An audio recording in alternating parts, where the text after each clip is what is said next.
I got the hospitality, hospitality blues.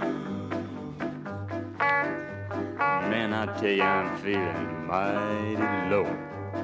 My get up and go is just done got up and gone. I think I'm gonna have to see a doctor or something like that and get me a checkup. Well, I'll tell you, fella, I'm just an old country boy myself, but before you do anything like that, you better hear what I got to say. Yeah? 'Cause back about a couple of months ago, I had a little touch of lumbago, and I called on my doc to see what he'd suggest. You don't say. And he said, man, it's plain to see the hospital's the place you ought to be, 'cause what you need is good old-fashioned rest. In a hospital?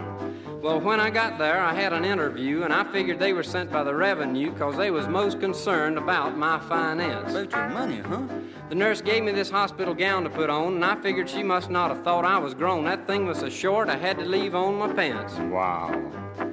Just about time I got settled in bed, this boy in white walked up and said, I'm Dr. Smith, and I got to run some blood tests. Blood? I said, wait a minute, fella, there's some mistake. My blood's all right, I just got the backache, and we had a big argument, and I come out second best. After he'd taken all the blood I could spare, he got a sheet of paper and pulled up a chair and asked me a million questions if he asked a one. Is that right? When he finally got off of that talking jag, he pulled out a little black doctor's bag and gave me the darndest physical I ever had done. I wouldn't like that. He beat on me with a hammer and tickled my feet and did some things I better not repeat, and about the time he finished, another boy in white walked in. You don't mean it. I found out that he was an intern there, and I want you to know he pulled up a chair and we went through that whole darn mess again. Well, I'll just tell you, I'm feeling better already. For the next 4 hours after his exam, I got a brain wave and one of them cardiograms and an x-ray picture of every bone in my body, I reckon. An x-ray? Whoever fixed my tray thought I was on a diet. There wasn't enough food to keep a small bird quiet, and it was made to taste so you wouldn't ask for seconds. Well, I'll tell you, I'm a big eater myself. As if I hadn't seen enough action, those doctors came back and put me in traction, and the weights were so heavy they pulled me out of bed 3 times. Weightlifting, huh? By then, my back was really hurting, and when they put me on a board, I knew for certain that their definition of rest was different from mine. Great day. Well, they left the room, and I was dozing off when the fellow beside me started to cough, and the man across the hall started having some sort of chill.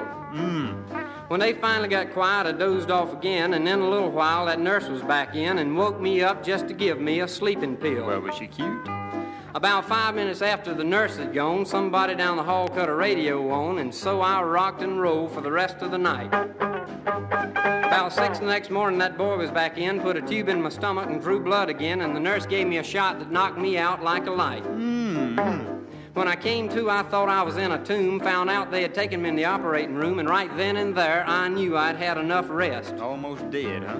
Well, I jumped up from there, and I must have looked cute or running down the hall in my birthday suit, and I left that place as soon as I could get dressed. Man, I'm feeling plumb good now. I ain't going to no doctor, man, I'm going home.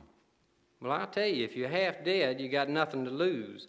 But if just a little rest is all you need, if you go there, it's guaranteed. You'll get the hospitality blues.